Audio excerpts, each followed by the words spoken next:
Recent గా పవన్ కళ్యాణ్ కూడా బాలినేని శ్రీనివాస్ రెడ్డి మాజీ మంత్రి కలవడం కూడా జరిగింది. జిల్లా అధ్యక్షుడిగా మీకు తెలియదు. ఏదైనా ఒక అధ్యక్షుడిని పార్టీలో చేరినప్పుడు కలవటం అనేది తప్పు కాదు. ఎవరైనా ప్రతి ఒక్కళ్ళు కూడా పార్టీలో ఉన్నవాళ్ళు పార్టీ అధ్యక్షుడిని కలవాలనుకుంటారు. ఎందుకంటే వాళ్ళకు ఉన్నటువంటి సమస్యలు చెప్పుకోవడానికి. కాబట్టి దాంట్లో పెద్దగా లోతుగా ఆలోచించాల్సిన అవసరం కూడా ఏమి లేదు. దాన్ని పెద్దగా చూడటానికి కూడా పెద్దగా ఇదేం లేదు.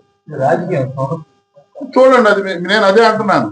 దానికి మా సైడ్ జరిగిన పరిణామాలు అన్ని అలా చూస్తే బయటపడి అలాంటివి ఇప్పుడు మీరు తీసుకున్న 150+ సీట్ కూడా అలాగే అంత కోణంలో తోడ్పట్టి అది జరిగింది. కాబట్టి మేము అడుగుతున్న ప్రశ్న ఏంటంటే, మేమైతే ఇప్పుడు బాలినేని శ్రీనివాస్ రెడ్డి హైదరాబాద్ క్యాంపస్ ఏర్పడుకొని ఒక మంచి పొజిషన్ తోటి ఒంగోలు పెట్టే ప్రయత్నాల్లో ఉన్నాడని చేయొచ్చాము. మరి ఆయన జిల్లా అధ్యక్షుడిగా మీరేమనుకుంటున్నారు? అదైతే మా ఏ నిర్ణయం అయినా సరైన సమయంలో పవన్ కళ్యాణ్ గారు తీసుకుంటారు. నిర్ణయం అయింది, ఆచరణ మాది.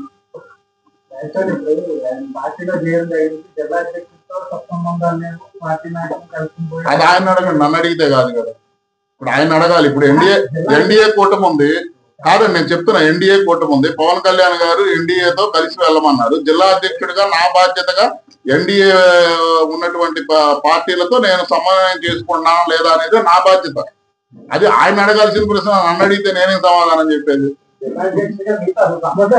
కరెక్టే. ఇప్పుడు నేను అదే అంటున్నా, కానీ ఆ ప్రశ్న ఆయన అడగాలి, సమాధానం ఆయన చెబుతాను. నేను అటు చెబుతాను.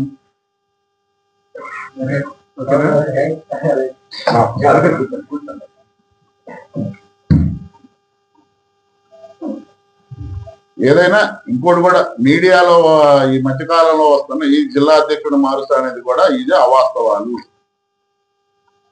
పవన్ కళ్యాణ్ గారు తీసుకునేటువంటి నిర్ణయాన్ని ఇక్కడ ఒక వ్యక్తితో లేకపోతే ఆ వ్యక్తి పక్కన ఉండే చిల్లరగాడిలో చేసేది కాదు. పవన్ కళ్యాణ్ గారు తీసుకుంటారు నిర్ణయం. ఎవరిని ఎక్కడ పెట్టాలి, ఎవరు పార్టీకి ఏ విధంగా ఉపయోగపడతారు, ఎవరు ఏ విధంగా పార్టీలో పనిచేశారు, వాళ్ళ బ్యాక్గ్రౌండ్ ఏంటి, వాళ్ళు గతంలో రాజకీయ అనుభవం ఉంటే ఆ రాజకీయ పార్టీల్లో వాళ్ళు ఎలా పనిచేశారు, అవన్నీ ఫీడ్బ్యాక్ అన్ని తెప్పించుకొని చేసేటటువంటి పరిస్థితి. ఇవన్నీ ఏంటంటే ఏదో సోషల్ మీడియాలో రాసేసి లేకపోతే ఏదో ఇది చేసేసి అవన్నీ అసలు లేవు. పార్టీ తీసుకునేటటువంటి నిర్ణయాలు. కానీ పవన్ కళ్యాణ్ గారు చెప్పేదాకా అందరూ వెయిట్ చేయండి. జరిగిన నిర్ణయించి కాబట్టి పవన్ కళ్యాణ్ గారు ఏ నిర్ణయం తీసుకున్నా మేము కట్టుబడి ఉండాలి. మేమేం ఈ రోజు రాజకీయాల కోసము స్వలాభం కోసం మేము పార్టీలో రాలా. పవన్ కళ్యాణ్ గారు తీసుకునేటువంటి విప్లవ భావాలు నచ్చి మేము పార్టీలో ఆయన వెనకాల నడిచాం. అంటే ఇప్పుడు డైరెక్ట్ గా ఒకటే ప్రశ్న సార్, ఇక్కడ ఉన్న వర్గాలు, ఇక్కడ ఉన్న ఈ గ్రూప్ ప్రకారాలు పవన్ కళ్యాణ్ వెళ్ళినాయా? రాజకీయాలు అంటేనే గ్రూపులు వర్గాలు ఉండటం సహజం. నేను అదే చెబుతున్నా. రాజకీయాలు అంటే గ్రూపులు వర్గాలు ఉండటం సహజం. కానీ ఏది ఏమైనా ఎవడైనా ఎంతటి పెద్ద వ్యక్తి అయినా పవన్ కళ్యాణ్ గారి నాయకత్వంలో పనిచేయాల్సిందే. దాంట్లో ఎటువంటి సందేహం లేదు. కానీ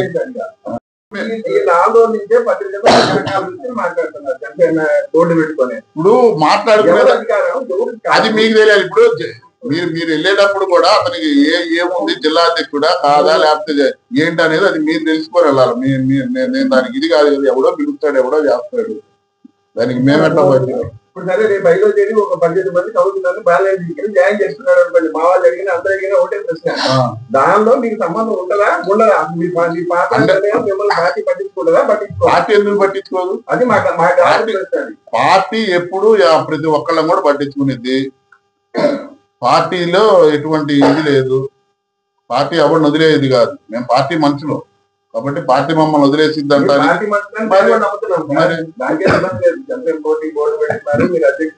మాకు అది కాదు. కానీ డెవలప్మెంట్ మీకు తెలియకుండా జరిగిపోతున్నాయి కదా. ఏం జరగవు.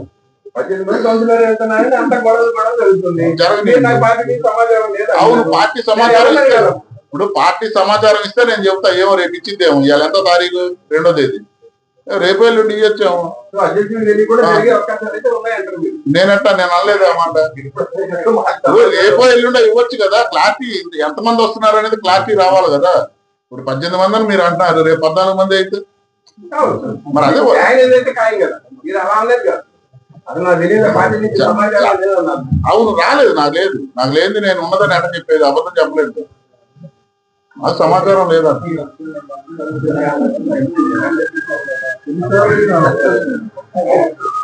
అదే మెయిన్ కదా.